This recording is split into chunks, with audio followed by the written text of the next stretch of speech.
It's Monday. Welcome to the Real Estate Show. We go live every single Monday, 12 o'clock Eastern Standard Time, to share how you can invest in real estate, whether you're looking for your first property, whether you're an experienced investor with a massive portfolio.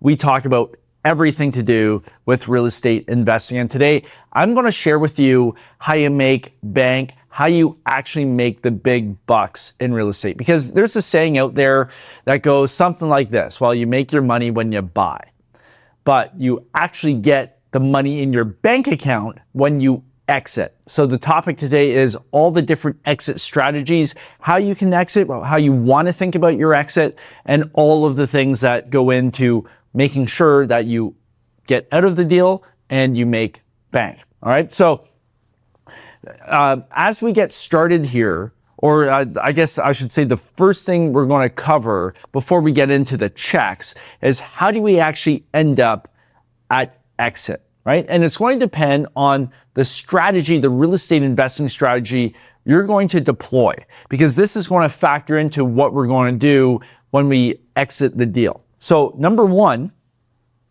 we're going to talk about what I call the value add strategy. Okay. So this is where we're taking an asset. So let's say this is market standard. You have all the properties operating at standard in terms of rents and everything. You're going to acquire a property below market standard. Maybe the rents are $150, $175 under market. You acquire the asset. You do renovations. You do operational improvements. Those are the two value levers that we can pull in real estate: operations and actual physical renovations. You're going to pull those levers. You're going to improve the property and bring the property from below standard up to market standard. That's the value add strategy. Okay. The other strategies we have, there's core. Oh, that does not even look like a C. So we've got core, and then there's core plus. I can't even write right now. Core plus. So with these strategies, with the core strategy, you're buying the most premium asset you can buy. Best location, brand new building. It is the pinnacle of real estate in that major metropolis. You're buying it and you're going to sit on it for a long time. You're not doing any work to it. You're just managing. And what's going to happen is, because it's in the very, very best location over a long period of time, the price is going to increase. Okay. So with value add, you acquire the asset, you have a big jump in value, and then you're going to hold it because you're physically doing the work. Here with core, it's a longer term play, and you're just banking on the location being the very best location, right smack dab in the middle of this major metro in the best building possible. Well, the real estate is location, location, location. So the price is going to go up over a long period of time. Core plus, very similar to core, except we're just doing some minor lipstick improvements. So maybe changing out the awnings, some signage on the building, or changing some carpets, like very, very minimal improvements to that. So the whole idea here is still, you buy the best asset in the best location and you just ride it out for a long period of time.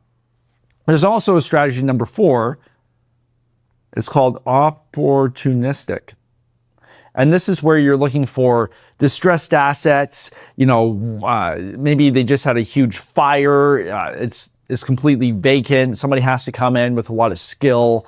And, the return potential is very high, but there's a lot more moving parts, a lot more risk involved in that deal. So that's opportunistic. And you can make a killing with opportunistic deals, or you can get bit in the butt with opportunistic deals.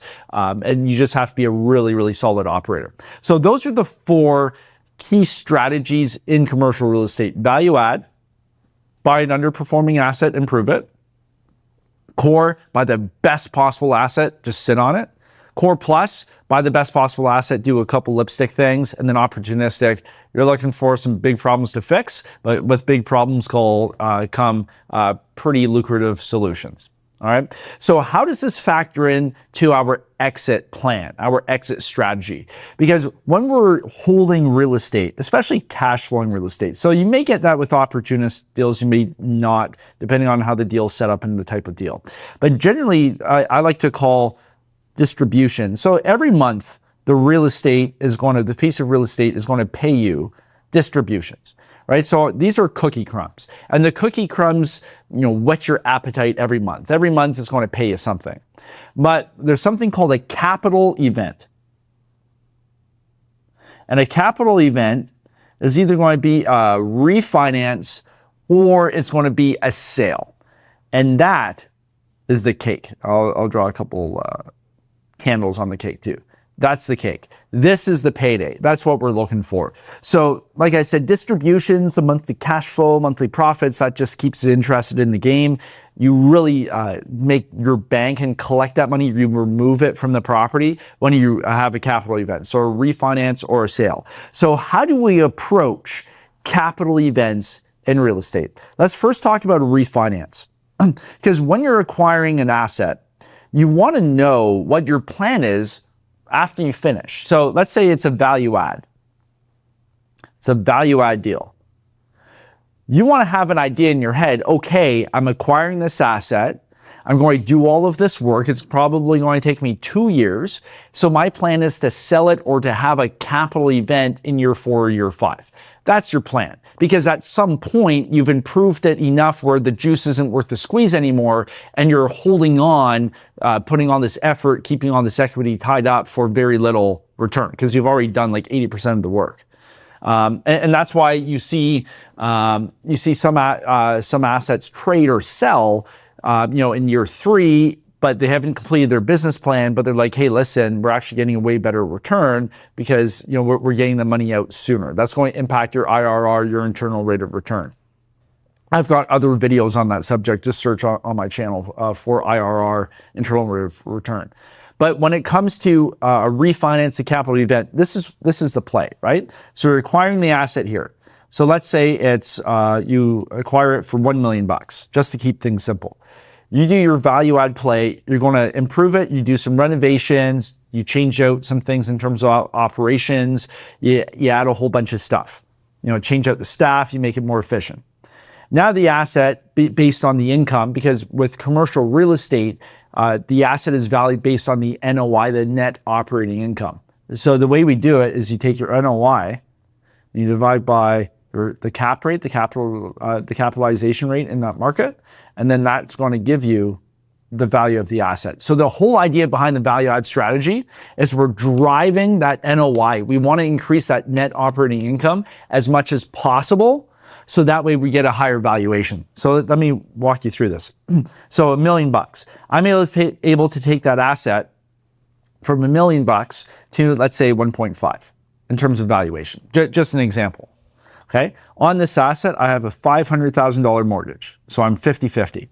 So here, when I first acquire it, I'm 50% levered. So that means I've got 50% equity in the property and I've got 50% debt.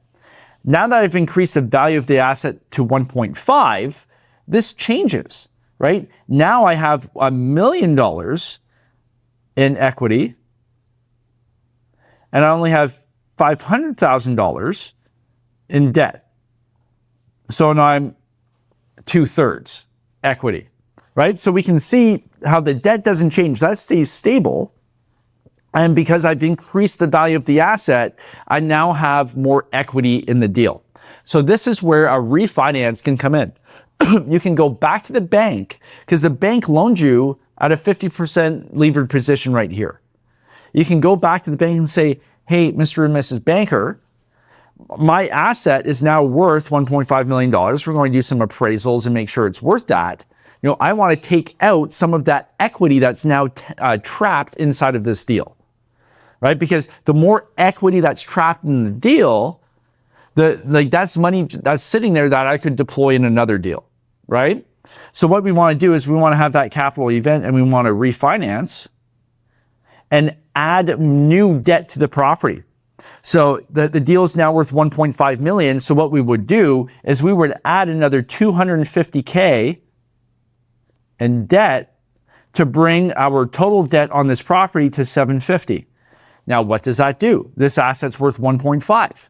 So now that means my equity is worth 750 and I'm able to pull out or extract $250,000 of equity. That goes into my pocket now. So what does this mean? Well, this means that I acquired this asset and I invested $500,000. Do I have $500,000 of my own money in this deal anymore?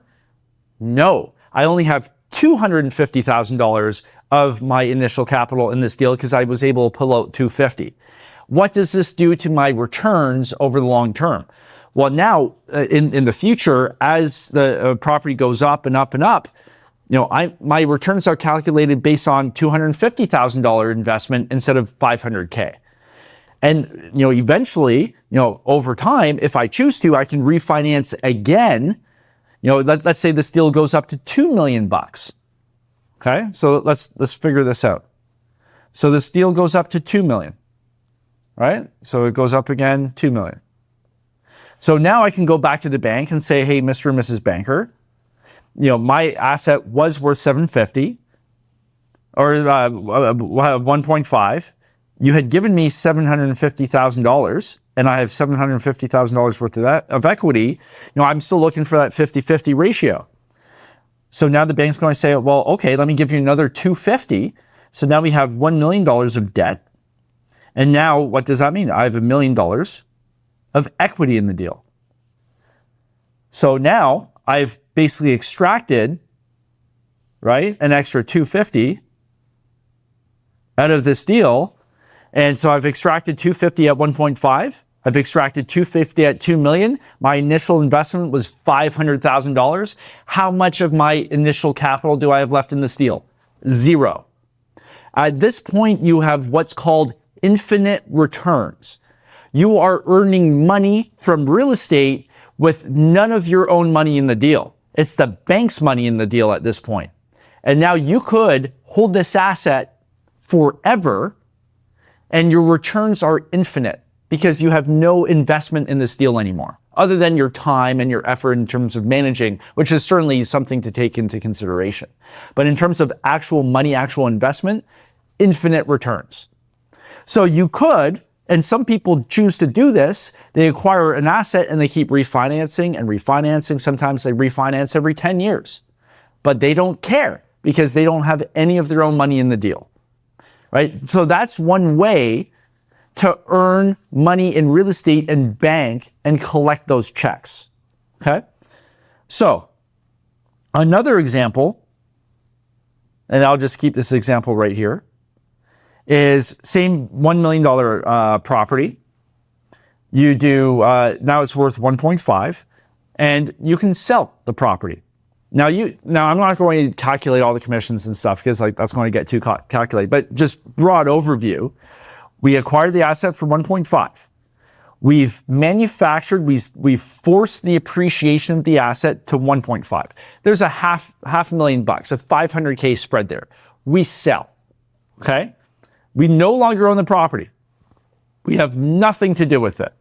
Now we collect a $500,000 check, or, once you do all the commissions and fees and all that stuff. And now you can take that $500K plus your initial $500K. So now you have $1 million to go out and acquire an even bigger asset. This is how people leapfrog from a small property into a bigger property, right? Because I started with $500K, I bought that asset, I did the work, I improved it 1.5, and now I have $1 million I can play with. So now instead of doing that small deal, I can buy a deal twice as big. And then I do the same thing. I acquire that deal for $2 million, and then I bring it up to maybe $3 million, and then I do the same thing, rinse and repeat. That's option number 2. So this is where you're actually exiting, selling the property, you're taking your cold hard cash, and then you're dumping it into another asset. This is what a lot of passive investors do when they're investing in structures like syndications. That's what we do at CPI. So we'll raise money from our investors, and together we'll acquire an asset. We manage it. We do all the work, and then we send you checks. And so a bunch of our investors, maybe they invest 100K, they get 200K back, and then they dump that 200K in, and it just snowballs and snowballs and snowballs. Okay. What's option number 3? I acquire the asset. So $1 million, and then we improve that, or you improve that up to 1.5 million. Great. So now at this point, you do a refinance, a refi. Awesome. So we'll just use the 500K. So now you're going to pull out 250, comes out, and now you have your debt. Okay? And then you're going to hold the asset again. So maybe you did this to this in 2 years. You did that value add approach. You pumped all sorts of money and effort into physical improvements and then operational efficiencies. Now, maybe you choose to hold on to this asset for another 3 years because you have planned for a 5-year hold. So year 1 to 2, year 1 and year 2, you're doing all the work. You're jacking up the value of the NOI. So that way you're going to increase the value of the asset. You do a refinance. You pull out some of your money. You've got, half of your initial capital still in the deal. Awesome. You hold it for another 3 years. The market continues to go up over time. Now the asset's worth $2 million. It's the end of your business plan. Maybe you've renovated 80% of the units at this point. It doesn't make sense to have all of this additional equity tied up in this property for another 20% left because you've already done most of the work. Maybe you feel it's more efficient to pull that out and sell and then reinvest in another property, just like we covered with example 2. So at this point, you've got $750 in terms of debt. You got $750 in terms of equity in the deal. At 1.5 after you do your refinance, right? Now you sell for $2 million. Great. So at this point, you've got $250K of your own money in the deal. You've done your refinance. And now, you can even keep your initial money in because I've done that as well, right? So you keep your initial money in, totally fine with that. And now you're going to sell. So now you're selling for $2 million. You've basically built $1 million of equity for yourself in this deal, right? So you've done your refinance, you've pulled some money out, and then now you've got $1 million in this deal, and then that's going to be your gravy. So you collect your fat check, you sell the property, don't have to deal with it. Now you take that money, that $1 million, and you go invest it, and you do another deal. That's the way this works. That's how capital events can work. So you want to plan these out. Now, a tip. When it comes to refinance and financial modeling, when you're doing your analysis of the deal, your forecasting, your underwriting as it's called, you never want to promise or bank on a refinance. So maybe you have a 5-year hold, right? So your plan is to hold it for 5 years. That's your plan. You never want to promise, especially if you're raising money from investors, you never want to promise a refi in year 2 because the debt market can change, the situation can change with the property. Because what happens is we saw in all the examples I showed you, as soon as you start pulling money out of the deal, your returns go way up because you have less capital invested. So, if you're just advertising, oh yeah, we're going to refinance for sure in year 2, we're going to sell in year 5. These are some amazing numbers. If the refi doesn't happen, what happens to your IRR? It drops. And now you're in reality. So what I would suggest you do is you want to make sure your deal works for that 5-year hold. Let's say it's a 5-year hold without the refi, and you can still hit your return targets. And in the event you can do that refi that you're planning on, it's a bonus. You're under-promising, over-delivering, and then your investors are happier than a kid in front of a big cake, right? Because now you're just giving them a huge check. They have less money running the deal. Their returns go way up, okay? So that's how you want to approach refis. But no matter which way you slice or dice it, with capital events, like I said, people say you make money when you buy, but you actually collect the money when you sell or you refi. So you want to build this into your business plan, have a realistic target, have a solid plan underneath on exactly what you're going to do. But remember, it all goes back to driving that NOI, forcing that appreciation. Okay? So I hope this was helpful. I hope this helps you go out and make some money with real estate. But yeah, tune in every single Monday for the real estate show. This was